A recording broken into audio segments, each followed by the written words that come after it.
Hi hello friends, super Kanmani സീരിയലിൻ്റെ latest episode റിവ്യൂയിലേക്ക് എല്ലാവർക്കും സ്വാഗതം. അങ്ങനെ കൃഷിൻ്റെ അച്ഛനും അമ്മയും കൂടി സംസാരിക്കുക കേട്ടോ ചെയ്യുന്നത്. ആ പ്രോജക്റ്റിൻ്റെ കുറിച്ച് തന്നെയാണ് സംസാരമൊക്കെ. അപ്പോഴത്തേനും അമ്മ പറയുന്നുണ്ട്, സാഗർ വിഷമിക്കുകയൊന്നും ചെയ്യരുത്, എന്തായാലും ആ പ്രോജക്റ്റ് നമുക്ക് കിട്ടിയില്ലെങ്കിൽ അത് വേണ്ട, ഇങ്ങനെ മനസ്സ് വിഷമിക്കരുത് എന്ന് പറയാം കേട്ടോ.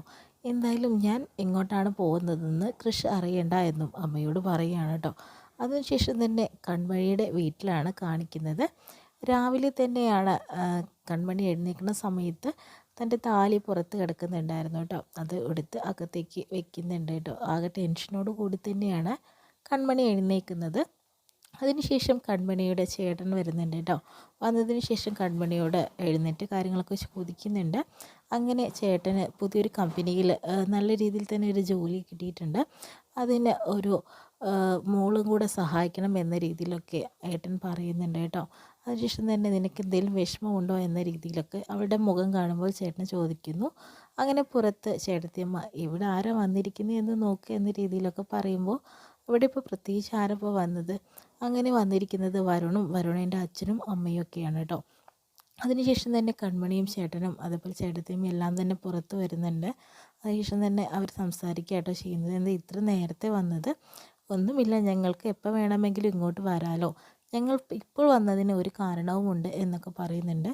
എന്തായാലും കൺമണി മോളെ ഇങ്ങോട്ട് വായോ എന്ന് പറയുന്നു. അങ്ങനെ അവരുടെ മോൾക്ക് എടുത്തു വെച്ചിട്ടുണ്ടായിരുന്ന 101 പവൻ സ്വർണം അത് കൺമണിയുടെ കയ്യിൽ കൊടുക്കുന്നുണ്ട് കേട്ടോ. ഇത് മോള് വാങ്ങണം എന്നും പറയുന്നുണ്ട്. അയ്യോ ഇതൊന്നും എനിക്ക് വേണ്ട, ഞങ്ങൾ നിശ്ചയം ഉറപ്പിച്ച സമയത്ത് ഒരു വാക്ക് പറഞ്ഞിട്ടുണ്ടായിരുന്നു, അതാണ് ഇപ്പോൾ തരുന്നത്, ഇത് മോള് വാങ്ങുമെന്ന് പറയുന്നു.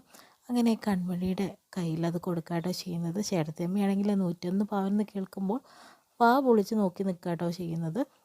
അതിനുശേഷം തന്നെ ഞങ്ങൾക്കിതൊന്നും വേണ്ട എന്ന് വീണ്ടും കൺമണി പറയുന്നുണ്ട്.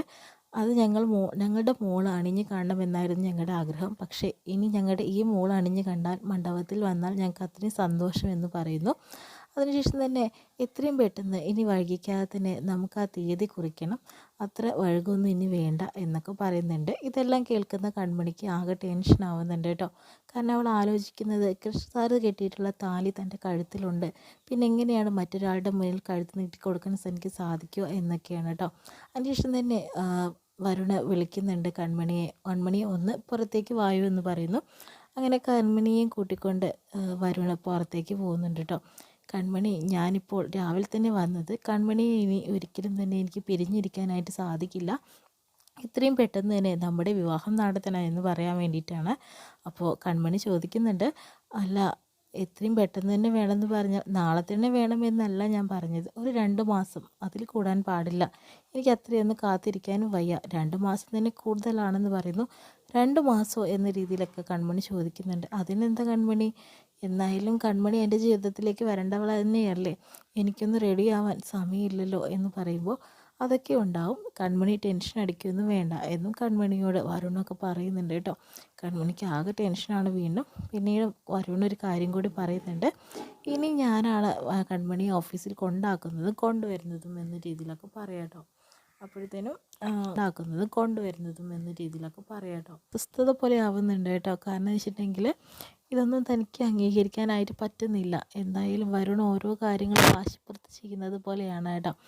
കാരണം കൃഷി സാറിനോട് ചെറിയൊരു അടുപ്പമുണ്ടെന്ന രീതിയിലാണ് എപ്പോഴും തന്നെ തോന്നിയിരിക്കുന്നത് എന്നൊക്കെ വിചാരിക്കുന്നുണ്ട്. അതിനുശേഷം തന്നെ വരുൺ പറയുന്നുണ്ട്, എന്നാൽ നമുക്ക് അങ്ങോട്ടേക്ക് പോവാം എന്ന് പറയുന്നു. വരുൺ ചെല്ല് എന്ന് പറഞ്ഞതിന് ശേഷം കൺമണി അവിടെ നിന്ന് കുറേ ആലോചിച്ച് നിൽക്കാം കേട്ടോ. ഇനി എന്താണ് ഭഗവാനെ ഞാൻ ചെയ്യുക, വിഘ്നേശ്വര ഒരു മാർഗം എൻ്റെ മുന്നിൽ തെളിയിച്ച് കാണിച്ചു തരണേ എന്ന രീതിയിൽ. അതിനുശേഷം തന്നെ വരുണിൻ്റെ അച്ഛനും അമ്മയും ഇറങ്ങാനായിട്ട് നിൽക്കുന്നു കേട്ടോ. ഇറങ്ങാനായിട്ട് നിൽക്കുന്ന സമയത്ത് തന്നെ, മോനെ നീ വരുന്നോ, നമുക്ക് ഇറങ്ങാമെന്ന് പറയുന്നുണ്ട്. അത് ശരിയെന്ന് പറഞ്ഞിട്ട് അവർ കൺമണിയോട് യാത്ര ചോദിച്ച് ഇറങ്ങുന്നു കേട്ടോ. അതിനുശേഷം തന്നെ അവർ പോയതൊക്കെ നോക്കി തന്നെ എടുത്തിമ്മ ആ ഒരു മാലകളും അതുപോലെ തന്നെ ഈ 101 പവൻ സ്വർണം നിരത്തി വെക്കുന്നുണ്ട് കേട്ടോ. എന്നിട്ട് കണ്ടിട്ട് കൊതി മാറാതെ നിൽക്കുന്നു. ഇത്രയും സ്വർണ്ണങ്ങളൊക്കെ കാണുമ്പോൾ അച്ഛനും ഏട്ടനും അതുപോലെ മോനും അവിടെ നിൽക്കുന്നുണ്ട്. അതിനുശേഷം പറയുന്നുണ്ട്, ഇത്രയും സ്വർണം നമുക്ക് വീട്ടിൽ വെക്കുന്നത് സേഫ് അല്ല, ഇത്രയും പെട്ടെന്ന് തന്നെ നമുക്ക് അത് കൺമണിയുടെ ബാങ്ക് ലോക്കറിൽ വെക്കുകയായിരിക്കും നല്ലതെന്ന് പറയുന്നു. അപ്പോഴത്തേനും അതിൻ്റെ ആവശ്യമൊന്നുമില്ല, ഞാൻ എൻ്റെ അലമാരയിൽ വെച്ച് പൂട്ടിക്കോളാം എന്ന് പറയുന്നു. അങ്ങനെ മോൻ പറയുകയാണ് ചെയ്യുന്നത്, അമ്മയുടെ അലമാരയിൽ വെച്ച് പൂട്ടിയാലൊന്നും അത് നിൽക്കില്ല, കാരണം ഇപ്പോൾ കുറുവാ സംഘം പറഞ്ഞിട്ടുള്ള കുറച്ച് ആളുകൾ ഇറങ്ങിയിട്ടുണ്ട്. അമ്മയുടെ ഈ തക്കാളി പെട്ടികളൊന്നും വെച്ചിട്ടുണ്ടെങ്കിൽ കാര്യമില്ല, തലയടിച്ച് പൊട്ടിച്ച് അത് എടുത്തുകൊണ്ട് പോകാൻ അവർക്ക് അറിയാൻ വയ്യാത്തതുകൊണ്ടല്ല എന്ന് പറയുന്നു. അത് ലോക്കറിൽ വെക്കുന്നത് തന്നെയായിരിക്കും നല്ലതെന്ന രീതിയിലൊക്കെ അച്ഛനോട് പറയാം കേട്ടോ. കാരണം അമ്മയുടെ മനസ്സിലിപ്പോൾ മോന് നന്നായിട്ട് അറിയാം. അങ്ങനെ കൺമണി അങ്ങോട്ട് വരുന്നു. മോളെ ഇങ്ങോട്ട് വന്നേ, നീ പറയുന്നത് പോലെ ഏടത്തിയമ്മയുടെ അടുത്ത് വെക്കണോ അതോ ലോക്കറിൽ വെക്കണോ എന്ന് ചോദിക്കുന്നു. സ്വർണ്ണവും പണമൊന്നും ഞാൻ ആലോചിച്ചിട്ടില്ല ഇപ്പോൾ, അതുകൊണ്ട് തന്നെ നിങ്ങൾക്ക് എന്ത് വേണമെങ്കിലും ചെയ്യാമെന്നും പറയാം കേട്ടോ. അങ്ങനെ കൺമണി പോയ തക്കം നോക്കി തന്നെ എന്തായാലും നിങ്ങൾ തീരുമാനം എടുക്കുന്നത് വരെ എൻ്റെ അലമാരയിൽ തന്നെ ഇരിക്കട്ടെ എന്ന് പറയുന്നു. അതിനുശേഷം മോനും അതുപോലെ തന്നെ കൺമണിയും കൂടി അപ്പേ അവിടെ നിൽക്കുമെന്ന് പറയുന്നു.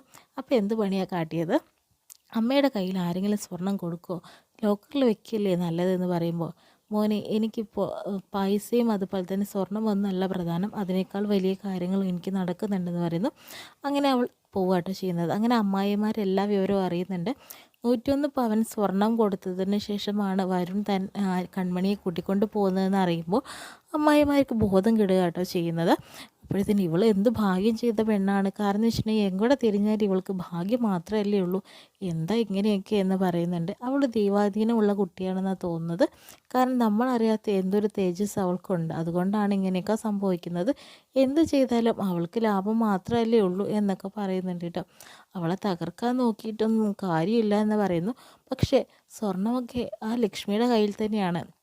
എന്തായാലും അവൾ കൊടുക്കാതിരുന്നാൽ തന്നെ സമാധാനമായി. ഒരിക്കലും കൺമണിക്ക് അത് കിട്ടരുത്, അതാണ് നമ്മുടെ ആവശ്യം, അവകാശം എന്ന രീതിയിലൊക്കെ പറയാം കേട്ടോ. എന്തായാലും കാര്യങ്ങളൊക്കെ നമ്മൾ വിചാരിച്ച പോലെ നടന്നിട്ടില്ലെങ്കിൽ ആകെ പ്രശ്നമാകും.